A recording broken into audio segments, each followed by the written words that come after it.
What's going on, people? Welcome back to Curtis Shaw TV, back with another live stream. Apologies for being late, people. Apologies. But I am here. Better late than never. And, you know, transfer news is going off at Arsenal. Big up to everyone in the chat. People getting on to me in the chat. But I like it, man. You're respectful with it. Curtis Shaw, fashionably late as per. Apologies, Peter, man. Apologies. Fox in the bin, yo, Curtis, come on, do I need to call you? Well, don't call me on Eddie and Nketiah's phone anyway. Needs to give that SIM to Curtis to see if we could get him on loan for the season. Oh, my days. And Darren's, Curtis, stop topping up Eddie's 33-10. Well, Eddie is staying, people. So, listen, we're going to have to deal with Eddie and Nketiah at least until the end of the season. Darren said, Curtis doing an Ozil. Nah, man, I ain't disappearing on you people. I'm here. Transfer news going off today. Big up Don Draper. I hope you're well, bro. He says big up Big C. And lots of you in here. Really appreciate you tuning in as usual. I was on the Chronicles of a Gooner channel earlier with Harry. We had a good stream on there. It was good. Lots of transfer news going off. None of it really, you know, happening, but a lot of things being talked about. So Mikel Arteta was asked yesterday about Eddie and Nketiah. My favourite Arsenal player. Well, not quite, but I'm not going to get onto him too much.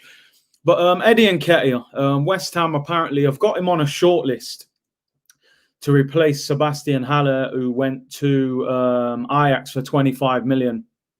And he was asked, would you allow Eddie Nketiah to leave in the January transfer window? Now, it's not like I expect Mikel Arteta to say, yeah, we'll let him go. He's not going to say that. But the fact he was like, no, I'm definitely want him to stay and he's a big part of the future plans. And I was just like, listen, to me, and look, I don't run the football club and I can't say what should and shouldn't be happening at the football club.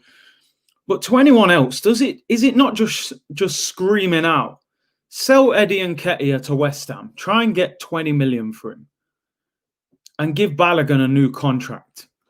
Balogan, to me, is better than Eddie and Nketiah. Now, of course, we don't know how good Balogan would be in the first team in the Premier League on a regular basis. But he can't be much worse than Eddie, man. I mean, I think Balogan can do what Eddie's doing as a minimum. I think he can do more than that. But as a minimum, like, why? Someone's saying that Eddie's got some dirt on Arteta. He must have some pictures of him or something, because why is he just not willing to entertain anything for this guy, you know? And we talk about constantly about this self-sustaining model. When you run a self-sustaining model, something that Arsenal have not done over the years, you are supposed to sell players when they have value if you don't feel they have a lot to offer you. So to me, Eddie and Nketiah at this moment, we don't need it. That's not me being disrespectful. I don't think we need it. You've got Aubameyang, you've got Lacazette. I think Martinelli can play through the middle as well. And I think Balogan has more potential than Eddie. So Eddie goes and Balogan becomes that young player who's on the come up. And you sell Eddie and Nketiah for 20 million. You chuck a little sell-on clause in there as well, 15%, just in case he does become a superstar and West Ham were to sell him for 50 million. You get your little percentage. And we keep it moving, but no, he wants to keep Eddie, and then you're not putting Balogan on the bench. Then Balogan's going to say to his agent, you know what? 15 clubs want to sign me. Maybe Arsenal is not the place for me to stay. You know, people saying it's his secret son. Well, yeah, you know, he's already got one kid, I think, Hector Bellerin. And, you know, I think his other secret son is Eddie and Nketiah, you know. Ah, dear, what does he see in him so much? He loves him. He actually loves Eddie and Nketiah. So I think that opportunity of selling Eddie and Nketiah to West Ham may leave. I mean, I remember when Alex Iwobi was being linked with Everton, and I had a lot of arguments with Arsenal fans. I didn't rate Alex Iwobi. I thought he was a good player when he first made it onto the scene. I thought he got worse. His decision-making wasn't great. When I heard 30 million for Everton, I was like, get rid of him. And in the end, I think we got 35 to 40 million for him. I thought that is great business, and I think sometimes you've got to move these players on when you've got the opportunity to. And listen, I know I drop a bit of banter on Eddie Nketiah and stuff like that, but I've honestly got nothing against him personally. I just look at it as, I always think, go off what the eyes can see. And to me, I see a player that at the moment isn't good enough for Arsenal. I think there's too much traffic in front of him for him to develop here. I think he should be getting loaned out, or possibly, £20 million to West Ham in this current market, with Balogan there waiting in the wings. You've also got Tyrese John-Jules out on loan. I would have cashed in.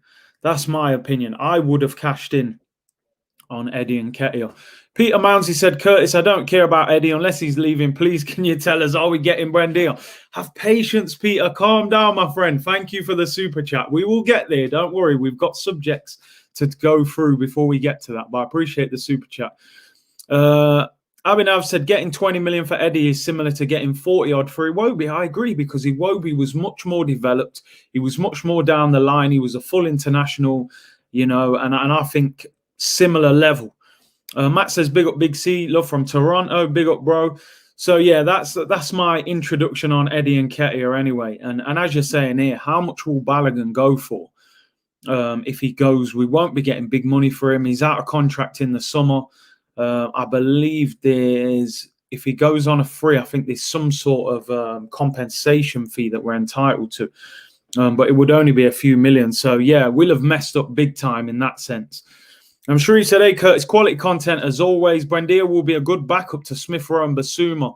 He's an upgrade from El Neni and Xhaka. I totally agree. And big up Curtis, love from Kenya. Let's just quickly touch on something that came out yesterday as well. Let me get the moaning out of the way. And that is Rob Holden. Rob Holden has been rewarded with a new 4-year contract at Arsenal. He was set to join Newcastle in the summer on loan with an option to buy for £10 million. Now, he was quite fortunate in the sense that Pablo Mari, Callum Chambers were both injured. Socrates, they fell out with him. We only really had Gabriel and Rob Holding to play at centre-back along with David Luiz. So they've decided to give Super Rob Bolden, as we call him now, a new 4-year deal. Now, on one hand, I get it. He's English. With Brexit coming into the country now, there is going to be a need to keep English players in your squad. You will probably see the price go up of English players around the Premier League. Rob Holding is also not on a particularly big wage at Arsenal. So in that sense, I get it. Where my problem is with this, is this another case? Now, I want you to let me know in the comments. Is this another case of rewarding mediocrity? Is Rob Holding worth a new 4-year contract at Arsenal? He is 2.5 years he has left on his current deal. So even in this summer, he would have still had 2 years left. Did he need to be given another 4-year contract on more money? Now, apparently his wage is around 40 grand a week. And his new wage will only be slightly higher than that. But, do you think that Rob Holding is worth a new deal at Arsenal? Let me know. Some of you will just see it and say, he's English. He's not bad as third or fourth choice. He's a squad player. I don't see any problem with it. I get that argument. Some of you will look at it and go, is Rob Holding good enough to be a regular at Arsenal? In my opinion, no. I think against better strikers, he would be exposed. I think when you isolate him, you can expose him. So the homegrown thing, yeah, I get that, but more squad fodder. Yeah, there you go. People saying, we're giving Holding a new contract to protect his value. How much value does he have? I'm just being serious here with Rob Holding. I just think they jumped the gun a little bit. I get the whole explanation, the homegrown thing, but did he need a 4-year deal? He's got 2.5 years left on his deal. I think I would have waited, to be honest. I think we have to make players earn that contract a little bit more. I don't think Rob Holden's been that great this season. He's had a few decent games, don't get me wrong. But to give him a new 4-year deal, maybe I'm overreacting. Maybe I am. I see it as another player that I view as bang average, that hasn't really improved that much since he's been at the club. He's never been called up for England. He's not a full international. And we're giving him 4 years. He'll be 29 when he finishes his contract at Arsenal. Rob Holding will be able to say, I spent pretty much my whole 20s at Arsenal, the whole of my 20s at Arsenal. And I don't really see what he's done to earn that right. Apart from, you can say, well, he can be 4th or 5th choice and he's English. I don't know. Maybe sometimes my demand, my expectation is too high. Let me know, people. Am I being unreasonable? Jashar said, Curtis, I'm not convinced about Eddie, but James off AFTV dropped stats showing Eddie outperformed Balogan at under 23s. To me, that's completely irrelevant. No disrespect, you're bringing up a fair and valid point. What you do in under 23 football has no real reflection on what you're capable of doing in the first team. Go and watch under 23 football on the TV. It's nothing like first team football. And Eddie clearly is struggling to make that jump to first team level. He didn't do it at Leeds. He hasn't done it at Arsenal.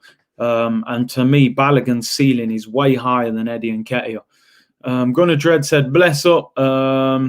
He's better than Mustafi, that's for certain. Yeah, he is, but that can't be the benchmark. I think Rob Holding is benefited off the fact that what's around him has kind of fell apart. Now, you look at it like this. We've got Gabriel, who's been brilliant. Pablo Mari's looked decent since he's come in. I'll reserve judgment on him. I still think he's got a lot more to prove. Saliba's gone on loan. That's worked in Holding's favour. You've then had Chambers injured. Mari was injured. David Luiz is kind of squad player now. And Socrates had the fallout. So it's kind of fallen into his hands. It's Starboy said Rob Holding is good, but we need a perfect partner in the defence. Mari or Gabriel. We need a perfect partner in the defence. See, I would go with Gabriel and Mari at the moment. Now, I know a lot of people say they're both left-footed, they can't play together, but two right-footers naturally can play together at centre-back. So I think we can play with them, but I think long term, if Saliba comes back and he improves a lot, maybe he can be the solution. But I think we need to sign an upgraded centre back in the summer. If I'm being totally honest, I'm not convinced that is enough. What we've got. Would you splash 45 million on Upamecano? I think Saliba, Upamecano, Gabriel would be lovely. Oh, that would be amazing. Really would. ZT15 said, no, Curtis, you're right. We can't let these owners lower our expectations, because you know what it is? And this is when I think sometimes as a fan base, we get caught up in certain traps at Arsenal, because they'll give a new contract to somebody or something will happen. And we find ourselves convincing ourselves that the decision they've made is right. So if I said to you now, forget that Rob Holding's English, which is a factor because of the whole homegrown thing. Do you think Rob Holding is good enough to play for Arsenal Football Club? Not third choice, fourth choice, fifth choice. Are you comfortable with Rob Holding playing 38 games for Arsenal in the Premier League season? I think most of you would say no. You would say backup player, and I get that. But as we've seen this season, Rob Holding's played nearly every game in the Premier League this season. So you can sign a player and say he's a backup player. You get 2 injuries and all of a sudden he plays nearly every game for you.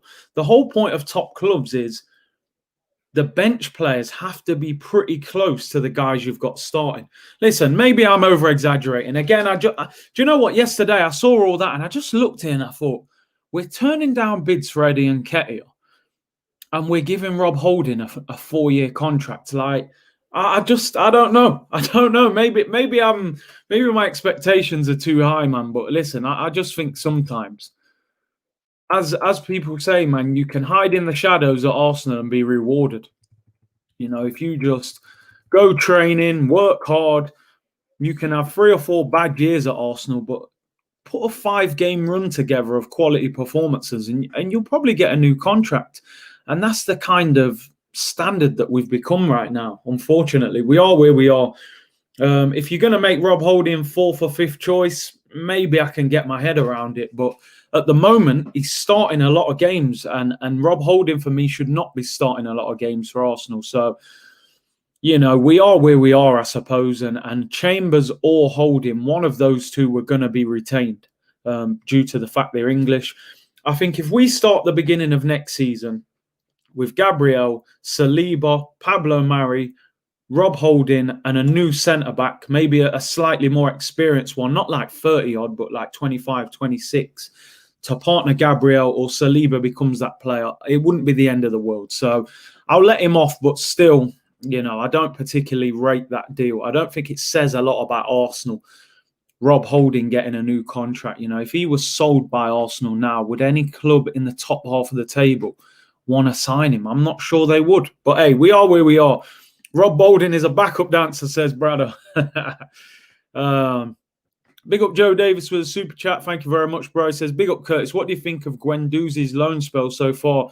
Do you think he has a future at Arsenal? I think Guendouzi has done well. If I was Mikel Arteta, I would not completely close the door on Guendouzi's future. He's got a year left in the summer. He's playing on a consistent basis in Germany, and he will benefit from that. He's doing well for Hertha Berlin. They're talking about signing him already. And listen, he's having a kid, right? His missus is pregnant. Now, any of you in the comments who've had a child before, having a kid does mature you as a person. I think Guendouzi was quite immature when he was at Arsenal. Young guy, probably got a little bit of a chip on his shoulder. He's at Arsenal, you know, he's a French international. He was probably, you know, he's feeling himself. He's thinking, yeah, man, I'm a baller now. I'm doing big things. Having a kid, going abroad, having to learn a new culture, a new language, that may improve him and mature him as a man. So I'm still hopeful that Guendouzi, you know, because I look at Guendouzi, I think he's better than Granit Xhaka. He's better than El Neni.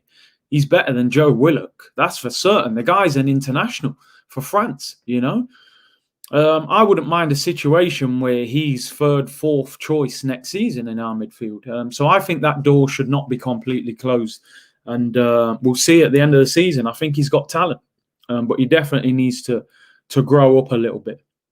Guendouzi just needs more discipline. And you know what it is? I think if Mikel Arteta was a little more experienced as a manager, he may have taken Guendouzi on and said, listen, come here. I'm going to mature you. I'm going to coach you. Just get with the program. I think Mikel Arteta had so many problems going off at Arsenal. Mesut Ozil's situation. You know, I've got injuries to Pablo Mari. I've got players refusing pay cuts. I've got, you know, I'm trying to sign players. I think he had too much to deal with.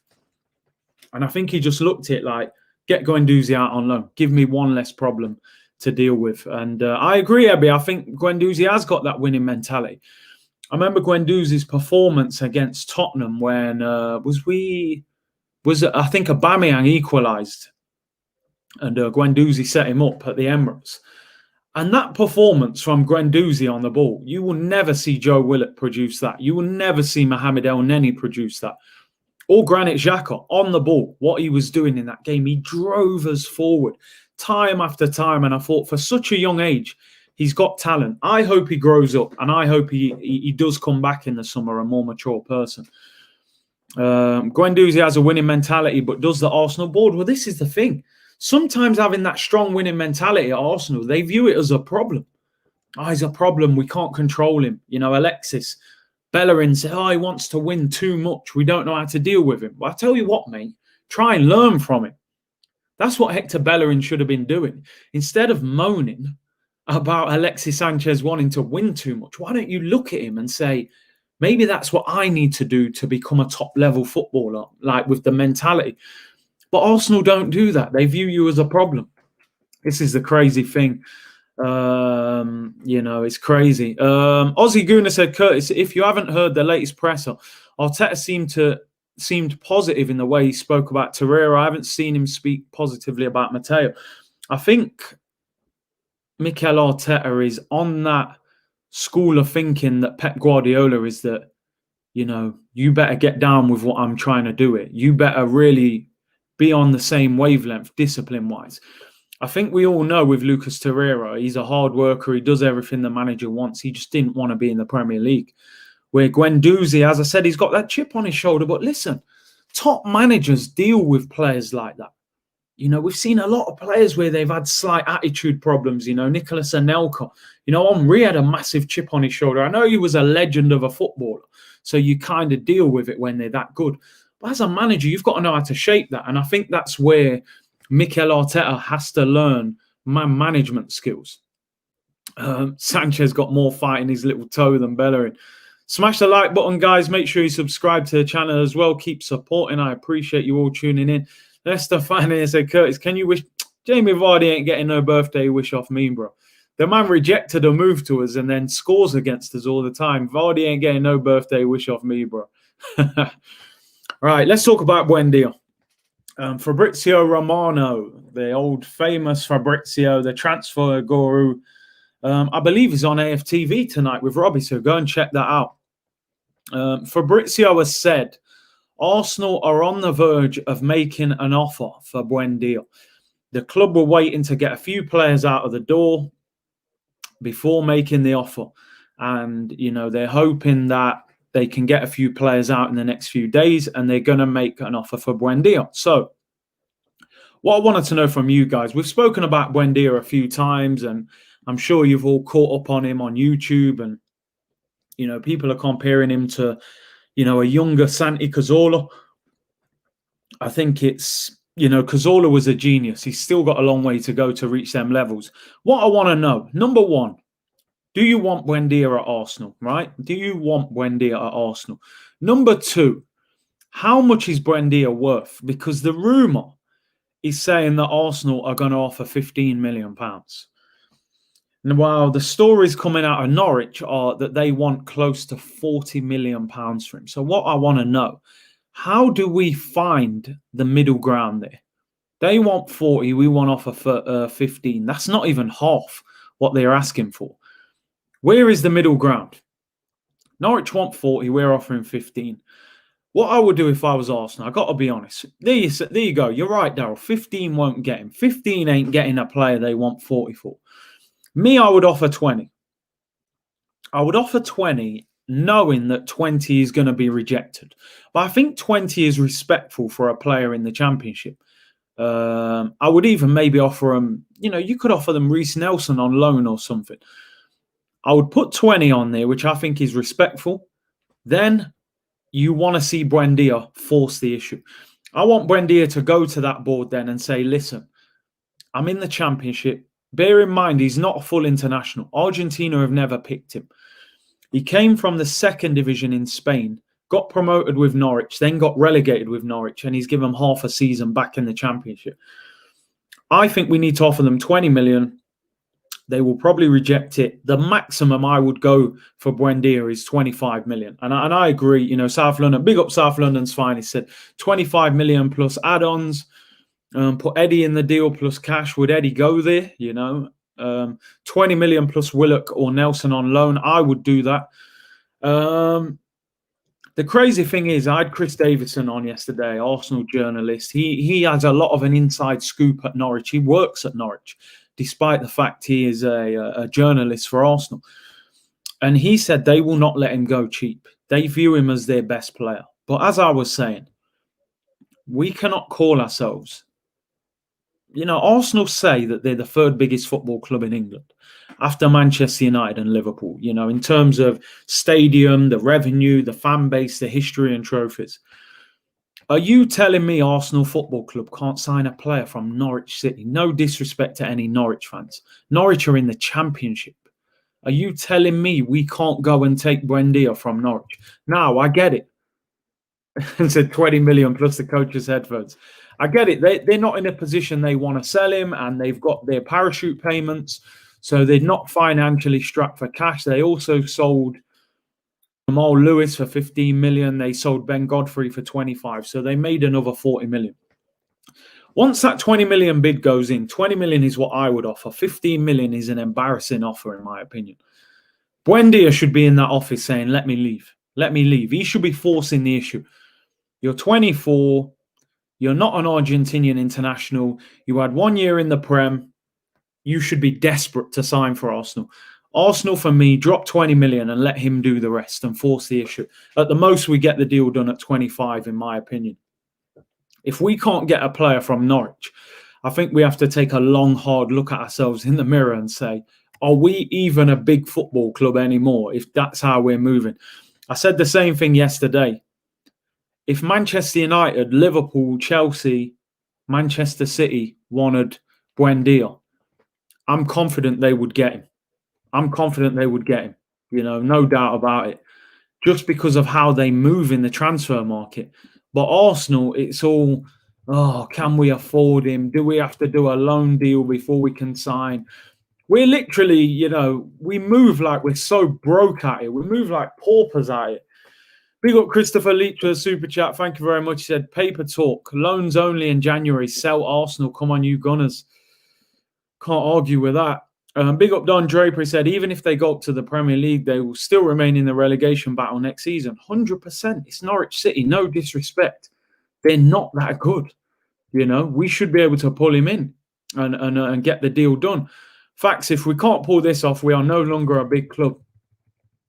And you know the thing, I always say, right, you're not necessarily a big club based on your own expectations. It's how you're viewed in football, to me, is what makes you a big club. Do players still see Arsenal as, I want to go there when they put an offer in? Or do they see us as, I'll wait for one of the better teams to view us? Because the reality is, we're not a big football club on the pitch. We're 11th in the Premier League. We finished 8th last year. We've been in the Europa League for 4 seasons now. We're not Champions League right now. We're a Europa League club right now. Yeah, we can talk about Thierry Henry, Dennis Bergkamp. I actually find myself, when I have arguments with friends now and I talk about Arsenal and like they're Man United or Liverpool, I end up talking about the Invincibles. I'm doing what Liverpool fans were doing 10 years ago, where every argument they brought up history and spoke about Kenny Dalglish and European Cups from 30 years ago. That's what I'm doing. I can't have an argument and say, yeah, but I've got Granit Xhaka. No, I can't say that. Even Aubameyang now, you know, people are, you know, ripping into Aubameyang. I end up talking about Thierry Henry.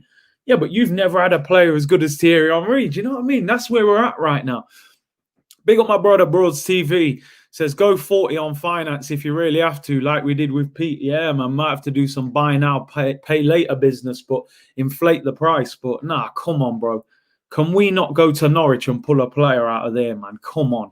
You know, he should be desperate to join Arsenal.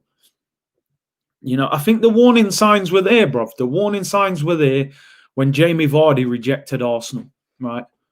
Jamie Vardy, I played against this guy in the conference. He made it all the way up to the Prem, won the league with Leicester. He should have looked at Arsenal like the fairy tale's complete. I've come from non-league. You know, he was playing even lower than the conference before that. I've gone all the way from that level and made it to Arsenal. Champions League, big, massive giant of a football club. He sat back there and he looked at it and he went, no, I'll leave it. I'll leave it still. I've won the title at Leicester. I'm comfortable here. They're offering me a big contract. And let's be honest, right now, Leicester are pushing ahead of Arsenal in the Premier League. And I don't even mean just in the table. Like, they finished above us last season. They'll probably finish above us this season. They've got a fantastic midfield. I would say they've got a better manager than us at this current moment in time. Arteta may become a very good manager. But right now, you know, I'd say Brendan Rodgers is a better manager than him. We have to have a harsh reality check of where we are as a football club, and it's painful. As I said, everyone go and subscribe to my brother Broads TV. Let's get him to 1,000 subscribers quick as we can. Gladiator Scoop says Curtis was outpacing Vardy back in the day. Bro, I got to be honest.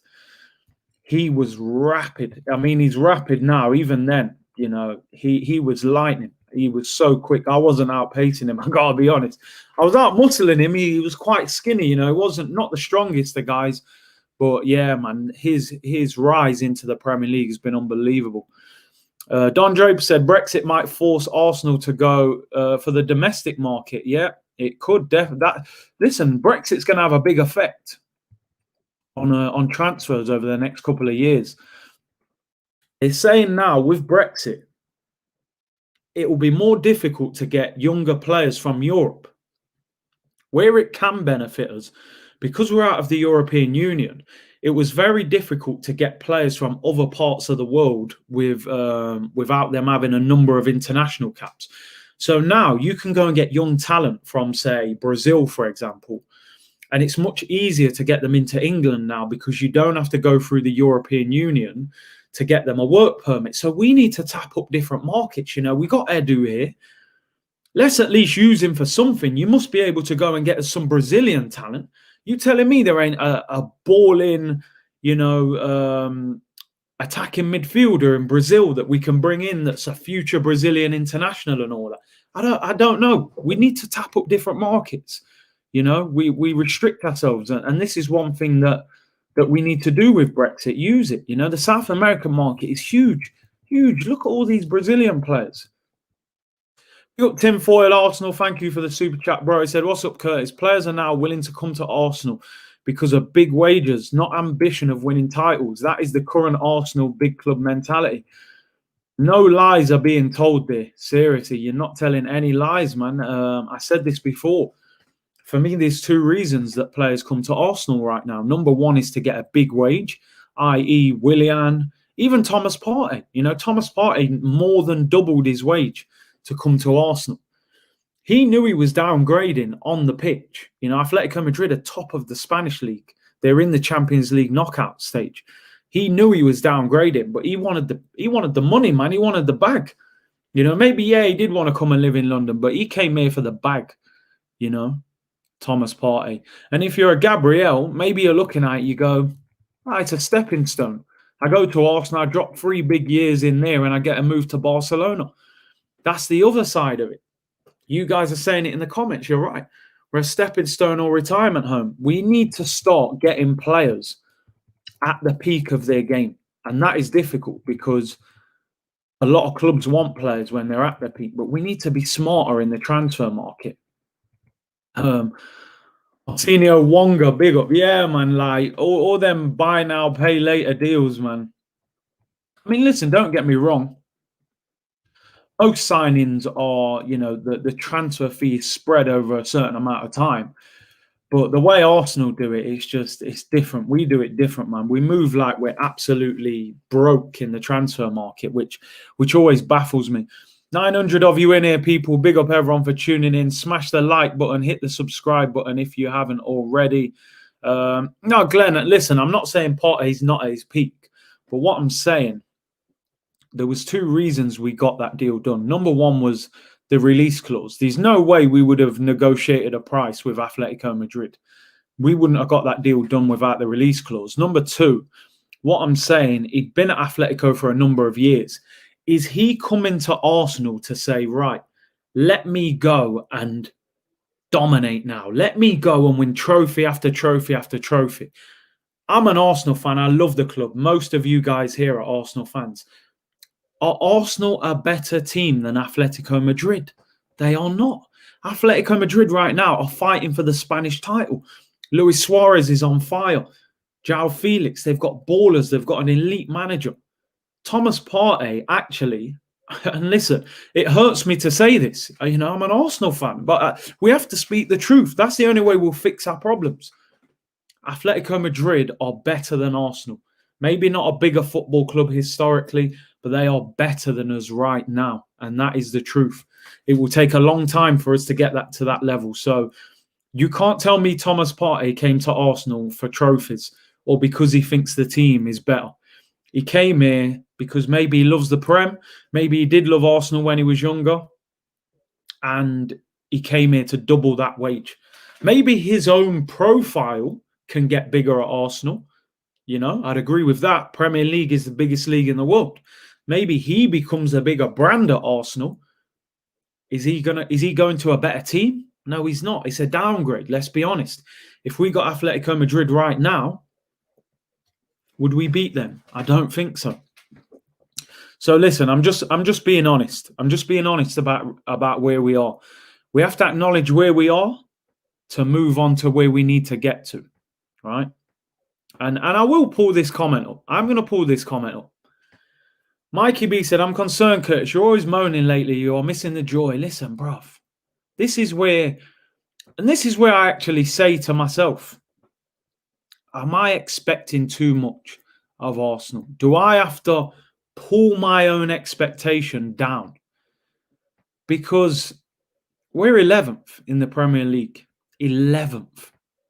If you go on the Premier League table right now on Sky, or if you go on, you go on to an app right now, you will have to scroll down to the second page to find Arsenal. I can't accept that as a fan. Maybe I've been spoiled. Maybe we were all spoiled. Growing up, we saw Arsenal, one of the best two teams in the country. It was us or Man United every season. Maybe we've been spoiled. But now we are just living amongst mediocrity. And when you have been at the top, I don't think you can be 11th and 8th in the Premier League talking about joy. I don't think you can. I'm a positive person in everyday life, but when it comes to Arsenal, I will say it as it is. That club is swimming in mediocrity right now. It comes from the owner, and I will not accept and smile at Arsenal Football Club being 11th in the Premier League. The day I start smiling at that, I do not consider myself a fan of the football club, because a fan, to me, you want the best for the football club. And I will not smile at this club being 11th and winning 3 games in a row, 2 of them being West Brom and Brighton. You ain't getting me singing from the rooftops at that. I don't expect Arsenal to win the title. I don't even think we've got enough to get top 4 this season. I just expect us to be competing. That's all. That's all I expect. Compete. If we finish 6th, I'll hold my hands up. Well, we're not good enough. I'll take that. I won't be happy with it, but I'll understand it, because at the end of the day, we haven't got a good enough team. But I'm not about to come on here and start smiling about 11th. I'm sorry. That's just me. That's me as a fan. Maybe I'm wrong. Maybe I need to understand where we are right now. And, but listen, I appreciate the comment. I appreciate it. D Solo 2009. I grew up in an era where Arsenal were becoming a big club under George Graham. Yeah, George Graham, we was going through a difficult period, and he turned around the whole mentality of the football club. I believe to be successful in anything in life, particularly in sport, you have to start with a mentality. That's where you start. Before you go and work and try and produce results, you have to have the mindset to be successful. Now, to me, if this football club is going to reach success again, the mentality's got to be there, and it comes from the fans. We can't control what the owners do, but we can show the owners, listen, we're not accepting this nonsense you're feeding us. We're going to support the club. We're going to watch the games. We're going to cheer when we win and moan when we lose. But on a day-to-day basis, I'm not about to start celebrating 2 wins against Brighton and West Brom and telling us that in a January transfer market, we're only looking at loans because we can't afford it. We're in a pandemic. Financial restraints are there. I understand that. But when you're getting rid of 55 staff members, right, making them redundant, putting them out of work, when you're sacking Gunnosaurus, the guy who's worked at the club for years, who probably ain't even on that big a wage, you've got 350 grand a week player sitting at home, a 72 million pound player sitting on the bench. And your owner is building what is it? Billion or $500 million stadium in America. But we're being told, go and get Julian Brandt on. Go and sign Julian Draxler, the guy that 7 years ago we was being linked with under Arsene Wenger. Man United needed a creative player last January. They signed Bruno Fernandes for 56 million. They got in the top 4. Whatever we think about Bruno Fernandes, he's transformed that Manchester United team. He's the link between midfield and the strikers. We need the same kind of player now. Are we going out there and saying, let's go and get our, let's pay. Let's just pay it and get him. No, we're scratching around. Can we get Julian Draxler on loan? A guy who can't get a kick at PSG. Let's go and get Julian Brandt. He hasn't played for a year at Dortmund. Let's see if he can change our team around. It's not going to happen. If they come in, they're only going to help. They're not going to transform us. And so, yeah, there you go. Apologies. I said $500 million. Yeah, it's $5 billion. I remember reading that actually. $5 billion they spent on that new stadium in America. I mean, don't get me wrong. The stadium's unbelievable. Bruv, we ain't asking for a new stadium, you know. Just get us a creative player. A quality one. We're moving like paupers, man. And listen, I won't lower my ambition. I apologize if I'm not on here singing and dancing, but listen, I'm not about to accept 11th in the league, man. I don't expect us to win the title, but to me as a fan base, we don't have to lower our demands. You know, while the board throw all this nonsense and, you know, make all these excuses, we can keep our standards high. No, we want more than that. We're not going to accept that. So listen, let's see how it goes. But yeah, listen, I had to touch on that comment because and I won't avoid criticism in the comments as long as you're being respectful with it. We can talk about it, man, no problem. Paul said, when is Dan Gotti coming in with a bit for the club? Listen, I'm not convinced that Dan Gotti is as true to his word as he says, man. I think he was looking for some clout, man. You know, he knew that if I come out of a story telling people I'm planning on buying Arsenal next year, I'm going to get a lot of press, you know, and we're still talking about him now. Over a year ago, he made that comment. Have we heard anything serious from him? Not really. So no, I don't completely trust Dan Gotti in that. I hope he does, but we'll see. Sam said, Curtis, bro, I get your frustration, mate. Things get worse before they get better. They do. They do. If there's a long-term plan and vision, we can get behind that. I understand that. Rebuilds take a long time. What I haven't liked is all the chopping and changing and the uncertainty. It was Sven Mislintat. Let's go and buy the best young players. Then it was Raul Sanelli. Let's go and deal with the biggest agents. Then it was Edu, a guy who's never been in this job role in club football before. You know, he was a go-between in the Brazilian national team between the players and the management. That doesn't qualify you to come and be sporting director at Arsenal. You know, every transfer seems to go through Kia Jarapchin. So, listen, I just want direction. I don't mind things getting better before they get worse if we're moving in the right direction, you know. Oz says, big up Curtis. Feels like I'm at a parents' evening with the real talk. No, bro, I had to let it go, man, because, you know, people are saying I should be joysome and happy at Arsenal. You know, we're 11th in the table. I'm not about to be happy with that. You'll see me celebrate goals. That's fine. You know, we support the club. We love the club, you know. But, yeah, man, the demand has to stay high, man. When you drop your standards, you know, what do they say? The standards you set are the standards you should expect. If we start saying, oh, we're 11th, but, you know, we've won the last 3 games and start smiling, then the board know they can get away with that. The only way we will reach the top is demanding that. Give us better. Yeah, you're giving us all these wavy kits and football kits and training kits. If there was a league table on kits, we'd probably be top of the league this year. We've had about 10 training kits this year, you know, some nice ones as well. But no, man, they can't keep drip feeding the fans like this, man. I'm telling you. Hey, Curtis, big up from Sydney as always. What are your thoughts on Ainsley Maitland-Niles? Why did they turn down an offer for him in the summer and then not play him all season? Strange situation. Another situation I genuinely don't understand.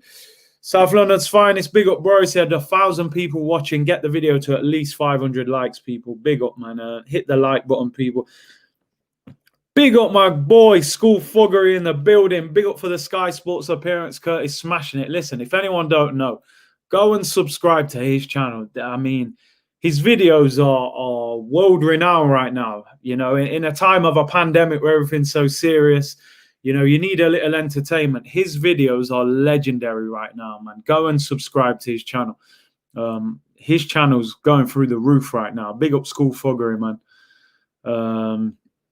Ryan Adams said, West Brom, Brighton, Newcastle, Palace, we should expect to win. I mean, I will be doing a preview tomorrow for the Palace game. I think this is going to be a very difficult game. I really do. I just think the way Palace play will be difficult for us. They'll hit us on the counter attack. You know, Zaha's always gonna. He spoke publicly last week. He was on a podcast with Jamie Carragher, saying how he wanted to sign for Arsenal. He spoke to Unai Emery. Every time he plays against Arsenal, he's going to want to rip us apart just to say, how did you sign Pepe instead of me? And I'm an Arsenal fan. I was desperate to join you. Eze as well on the other side. What a player he looks like. So I think it'll be a tough game, Palace. I get you, though. We should be beating them at home, but I think it will be tricky. Big up 6,000,007 with a super chat. He said, in my life, Arsenal have never dominated an era like Liverpool, then United. No back-to-back leagues like Liverpool, United, City and Chelsea, and no Champions League. Right, so I get what you're saying in that sense, but at the start of every season, when I say dominated, we weren't winning back-to-back and winning Champions Leagues, but you knew at the start of the season, you knew it was Arsenal and Man United. One of those two was winning the title. Thierry Henry, Ruud van Nistelrooy, Vieira, Keane, Campbell, Yapstam. One of us two was winning the title. We had the two best managers. It was going nowhere else. So our domination was different, but we would win a title, maybe not win it for a couple of years, then win an FA Cup, Champions League final, Invincibles. We didn't dominate year after year after year, but it was us or Man United, and everyone knew that. So we did have a period of dominance, that's for certain.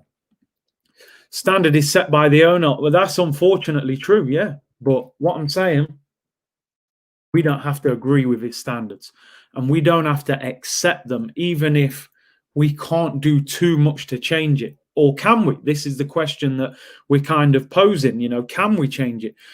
King Creo said, I heard we're going for Nzonzi. I mean, again, it would be typical of Arsenal to go and buy him, And Nzonzi, I'll be honest, a few years ago, he got to a point where I looked and I thought, you know what, I'd take him. I remember he was at Seville and he started bossing it in midfield for them. He looked like he improved technically. He got in the French squad. I was interested in us getting him a few years ago. They're talking about now him being released by Roma and he's in his 30s and no, I don't want that deal. It wouldn't surprise you, would it, though, if Arsenal... Imagine Arsenal go and sign Julian Draxler and Nzonzi on free transfers or loans. That's where we're at. We're moving mad. We're moving absolutely mad.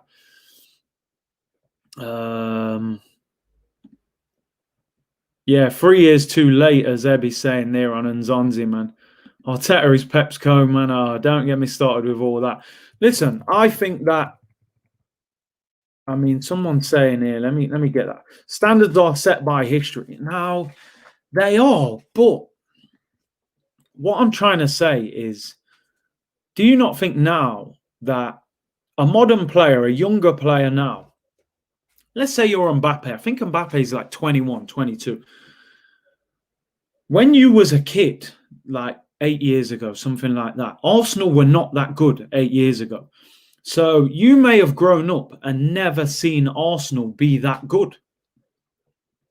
So when Arsenal come in for you, you might look at it and go, well, I've never seen Arsenal really dominate, or I've never seen Arsenal win a title as a good age, So what I'm saying is, your standards are set by history, but I believe modern day players care less about history, especially younger players. I think they're going to say, all right, for example, if Manchester City try and sign you right now and Arsenal try and sign you, you're probably going to Manchester City. Manchester City as a club are nowhere near as big as Arsenal historically, but you would look at it and go, got one of the best training grounds in the world, got one of the best managers in the world. They're absolutely rolling in money. They've got an owner that is demanding of winning. You're consistently winning trophies every year. Arsenal, you can say, yeah, I'm at Arsenal, this big, massive club, but I want to win trophies if I'm a footballer. I want to be, what did Rio Ferdinand say the other day? He said, when you finish, you look at your trophies in your cabinet. He was talking about Harry Kane, saying that he thinks Harry Kane may have to leave Tottenham at the end of the season. Said when you retire, you look at your trophies. You don't look at the second place finish and the fourth place finish. You don't get a medal for coming fourth. I think the longer this goes on, the modern player cares less about that history. That's my point. Someone saying in the comments there, I would go to Arsenal. I get it. We're Arsenal fans, you know. It's going to mean more to us. We'll probably turn down Man City to go to Arsenal, you know. But that history thing only takes you so far. You have to create a new history. You have to create a new era. I'm just desperately hoping that in the summer, with the players leaving, it frees up enough wages for us to bring in quality players. One player that could be coming to Arsenal is Bissouma from Brighton. Now, he's been talking. ZT said, I'm still going to Arsenal. I love how you put the laughing face, by the way, as well. Bissouma's being linked with Arsenal. Now, this is a player that I would definitely sign. I think he's, I think he's a brilliant player. I think you put him next to Thomas Partey, and I think you've got a real midfield on your hands. You put that creativity in the middle, just in front of those two as well. And I think we're moving in the right direction. The rumour is, though, that they won't sell him until the summer. Apparently, they want around £35 million for him. And he is keen on joining Arsenal. I would love to get Bissouma. I would love to. I think a lot of other clubs will look to sign him in the summer. And I think you put him next to Thomas Partey, you put a new creative player in front of them. You got a midfield we can work with. You know what I mean? Proper midfield. You look at Everton, they fixed their midfield in one window. They signed Alan Decore and James Rodriguez. We should be able to do it that quick. It doesn't take 2 or 3 years. Everyone said, oh, he needs 4 transfer windows to fix this Arsenal team. You don't. You can fix it in 1 or 2 transfer windows if you're proactive. So that's what I want to see. Get the attacking player in this window. Get Bissouma in the next window. You've got Thomas Partey. Your midfield is fixed. Bissouma, 24 years of age. He's a boyhood Arsenal fan. He's at Brighton, who are not a big club. They're a team we should be able to go to and sign that player. Make the move happen. We shouldn't. Why do these moves seem so difficult? Gladia Scoop said, sign Bissouma now, loan him back for the rest of the season. Then we beat the queue for him in the summer. See, I wouldn't be against that. That would actually make sense. You get the deal done. Get the deal done. If you can't have him till the summer, fine. But plan ahead. Go to them now. Agree the deal. Remember when Liverpool signed Keita from Leipzig? They bought him a year before. You know, I think Arsenal should be looking to do that. Shaba said, you watch YouTube videos of 2003 to 5. Unfortunately, that's what we find ourselves doing at Arsenal now. That's why I've got Invincibles behind me on the green screen. I can't put up too many modern day players. Big Riv says, what we saying, Curtis? Fan cams after the Palace games, you know I'm there. Yeah, I might do. I mean, the game kicks off a bit later, don't it? I think it's 8 o'clock kickoff. Well, look here. I'll let everyone know. I'll let everyone know whether I'll be doing fan cam. Big up everyone who did come on. Rivs as well. I know you came on. Big up everyone who came on. And, I appreciate all the feedback. Scouse Mike said, totally agree with you, Curtis. Money talks, but apparently we ain't big on talking. Well, that is the problem. We're not big on talking. And we certainly don't speak the right language anyway, you know, when it comes to signing these players. Big C, I hear we are recalling Guendouzi, and that's been, they've said that won't happen now. It's come out that, you know, Guendouzi will be staying till the end of the season. So no Guendouzi coming in, unfortunately. Hey, big up Deluded in the building. Big up my brother. Everyone go and subscribe. Deluded, shout me, bro. Let's get some content out this week. Probably after the Palace game, a little bit more to talk about. Let's get something done. Everyone go and subscribe. I'm sure you know by now that infamous, the notorious Deluded Gunner in the building. Go and subscribe to him. We'll be talking later on in the week. And listen, if you carry on with this, though, I'll block you. I'll block you, bro. I don't care. Man's calling me Cameron Jerome, you know the disrespect. You know, if Cameron Jerome was a decent player, I'd take it.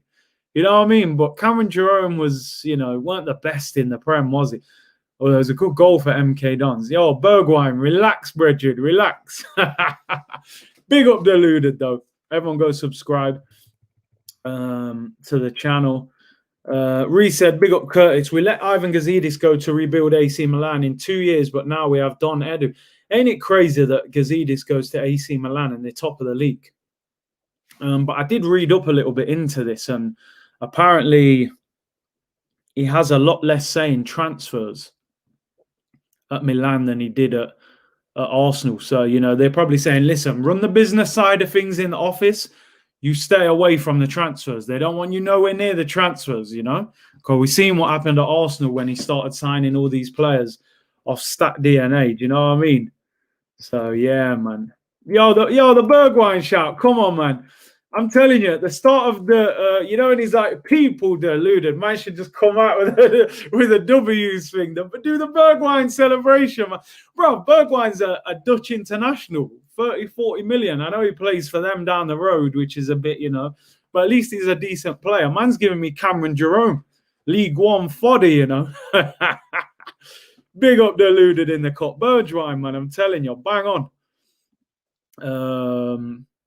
Let's have a look what else you got to say before I get out of here. Ray G said, if you're proactive, you focus on preparing. If you're reactive, you end up focusing on repairing. Arsenal are the latter. I love that comment. That's a great comment. Man's putting in some real, you know, you put that together nicely, you know. Man's writing like a poet. We're full on reactive. In fact, at times we don't even react. For example, we signed Renarson to replace Emi Martinez. Where's the reaction?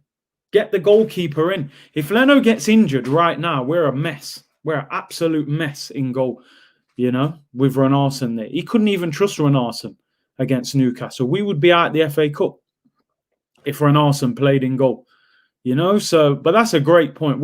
Listen, we never plan when we sign players, you know. That is the problem. When you sign a player, number one, you should look at how does he fit into my system. When Arsenal signed Nicolas Pepe, he was playing for a team that was counter-attacking. They were explosive. He ran onto a lot of balls, you know, through balls and stuff. He wasn't a guy who got the ball and dribbled past 4 or 5. He was more of a runner, counter-attack. We signed him, and we've got him in his own half, getting the ball with his back to goal, trying to turn up all these players. Now, I'm not saying Pepe's been good enough for Arsenal. What I'm saying is, where was the plan to fit him in the system? When Liverpool signed Jota, when you see him in that Liverpool team, you look at him and you go, yeah, he looks like he's been there for 5 years. He plays just like the rest of the team. Do you know? He fits into the whole system. And they have a system throughout that whole football club. I told you, I know a coach, a fitness coach at Liverpool under 23s.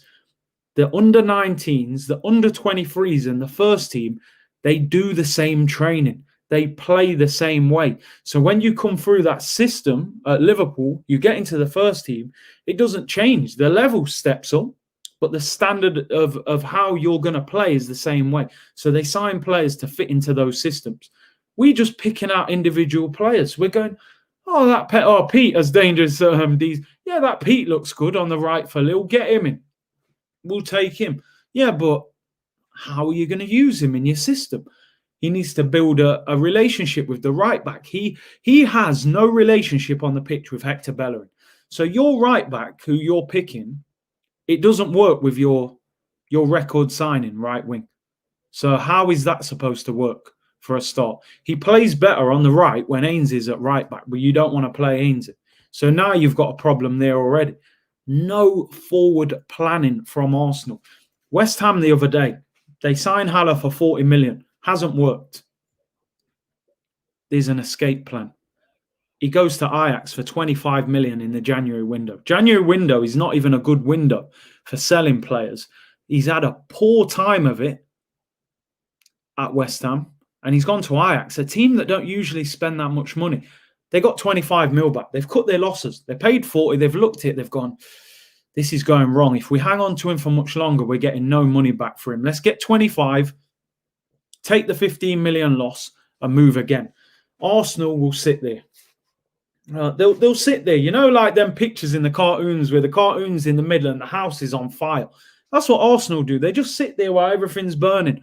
Oh, yeah, look at that Aaron Ramsey. Yeah, his contract's running out. We should get 40 million for him, but we'll just run down his deal. Oh, yeah, what's happening there? Yeah, Alexis Sanchez, our best player.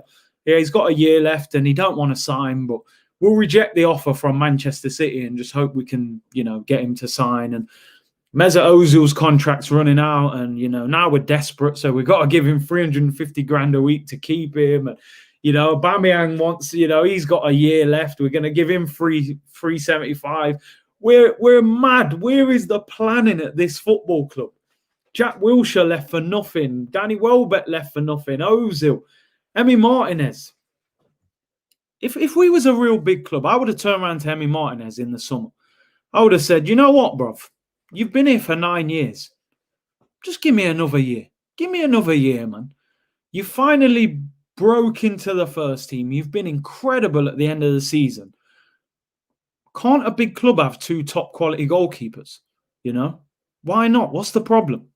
What's the problem? What? Oh no, we can't have 2 good goalkeepers. We better sell him because he wants to go. He wants to play first team football. Why didn't we just say to Emi, you know what? It's your shirt to keep. That's what I would have said to Leno. It's your shirt to keep, Emi. If you keep playing well, guess what? Leno's eating bench. But if you play poor, he gets it back. You two are going to have competition, have a battle. Look at Henderson at Sheffield United last season. He was one of the best goalkeepers in the Premier League last season, part of Sheffield United doing so well. Comes back to Man United, signs a new contract. You know what? You're going to have to fight with David De Gea to become number 1. Man said, all right, let's go. Let's go then. Let's go to war and see who number 1 goalkeeper is. Why couldn't Emi and Leno go to battle? Why couldn't we keep them both? If we're such a big club, we always act like paupers. We act like we're pulling out the pot and saying, put some change in there. That's how we move, bruv. It's mad how we move. I don't understand the planning of this football club. I don't get it. This is why I say I'm not about to start smiling at 2 victories over 2 bang average teams. 0 planning, reactionary decisions. You're bang on, Ebby, bro. You're bang on. Barrel, you're spot on. Everything's fine, The Emirates is on fire and they're sitting there smiling. Don't worry, lads. We've got Europa League football again. Everything's fine, We've got an FA Cup trophy, but everything else is going pear-shaped. Crazy, absolutely crazy, this whole big club thing. If you're a big club, you got to move like a big club. It's as simple as that. There's no point having that reputation, but you don't use it. When you're a big club, you're supposed to use that to your advantage. How do you use that to your advantage? If you want Emi Buendia, that should be light work. That should be light work. 30 mil, 25 mil, Buendia. He plays for Norwich. He's not even an international. He's not even an international player. He has not had 1 cap for Argentina. He is playing in the Championship for Norwich City. No disrespect to Norwich City. That deal should be light work for Arsenal. He should be going on strike to get that move. He should be desperate to get that move. If I'm Emi Buendia right now, I'm losing my head. I'm counting down the days. I'm going, right, it's the 12th of January. I've got, 18, 19 days? You better get me to Arsenal. I'm desperate to play for them. But we don't know how to operate. And this is the problem. But listen, we move anyway. We've got Crystal Palace this week. We've got Newcastle. 2 games that are very winnable. And, we'll see where we are after that. Do you know what? You just give me... I have to, because man are putting comments in. But I like it. You lot are putting comments in that I'm having to answer and change my thought of thinking. That's what the interaction is all about. So big up to all of you, man. You, man, have got me preaching out here. I'm telling you. We're selling loads of merch, Curtis. It's all good. I'm telling you, we might as well start selling merch on it. Everything's fine. Who said it? Daryl. Everything's fine with the Emirates and just fire all around it. You know what I mean? Something like that. I might have to pull some merch out, man. I'm telling you.